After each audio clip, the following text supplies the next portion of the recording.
Hi everyone, and welcome to Tuesday. I hope you've had a great long weekend. As normal, we'll take a look at ZSX50 and just see how that's been performing over the last week. Also, just remember that this is for educational purposes only. I feel like a little bit repeat, but I have to do it. So if you're looking for personalised financial advice, you do need to talk to your own financial advisor. So let's take a look at the performance of the main board for here in New Zealand. Right, as you can see, I've got the S&P NZSX 50 up on the screen here. And I did have a question come in as why do I just focus on this? And the reason for that is because it's the main board. It's where the top 50 companies on the New Zealand Stock Exchange trade.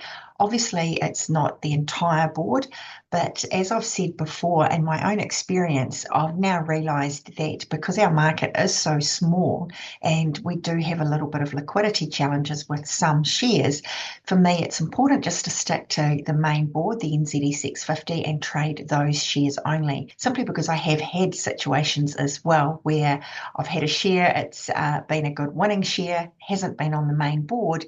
However, when that share has started coming down, it's hit my stop loss that was in profit, and then it's continued down because there wasn't enough volume in order to be able to execute the trades or sell the trade when I wanted to exit. So that's why I now just look at the main board for the NZSX 50.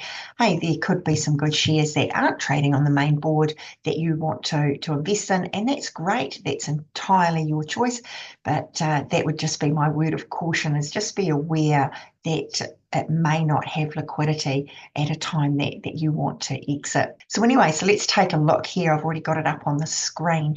So this is a couple of weeks in a row now. We have had our main indices closed down for the week. You're not looking a lot. You can see here that it closed at 12,771 the week before. It looks like it was about 12,800 odd. So we're not talking a lot at all. Clearly, and I've spoken about this before, we do have this line of resistance forming here at this 12,800 point level. Volume did increase a little bit last week on the selling, but again, let's just wait and see what is going to happen. What's driving it? Who knows? Could well be profit taking. Let's go across and take a look at the 5 years and just see where that is. And I've pointed that out before. So we hit sort of a high of around 13,500 points. And that was back in December 2020. So the market has sort of been struggling along really since then. It's really been in such a long sideways pattern, like a lot of shares. I mean, we had the big sell-off drop during COVID. It rallied again really strongly. And then obviously it's been meandering down a little bit and then sideways. So not heaps of excitement happening in our main board. Let's just go back to the 2 years and we will put our moving averages on, see where that is. And for those that follow me regularly, I like to use the 30 exponential red. You can see that there. So we're still trading above that 30-week moving average, which is a good sign. And let's also use the 15. And again, you can still see that our main board, it's coming back really to that 15-week moving average. So for me, again, it's still trading above those signs, but I would just be watching. It could be forming that line of resistance that I just mentioned earlier. Who really knows? Only time's going to tell. But that is something that can quite often happen when a share is reaching these highs that we haven't seen for quite some time, basically for 4 years, then it almost forms as a ceiling. You can quite often see it hit it, it'll come back a little bit, it'll hit it again, it'll keep retesting is basically what I'm getting at. And only time will tell whether it will break through that or whether it will go the other way.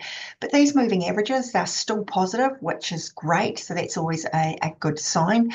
And it is common as well for a share or an indice in this case to come back to those moving averages before it does run on again. So like I just said, nothing to be cautious about too much, maybe just keep an eye on it. I'm certainly holding stocks in my portfolio, haven't done any purchases for a wee while. There's sort of nothing there that's jumping out to me and saying that I should be investing in it, but certainly holding and certainly using my trailing stops.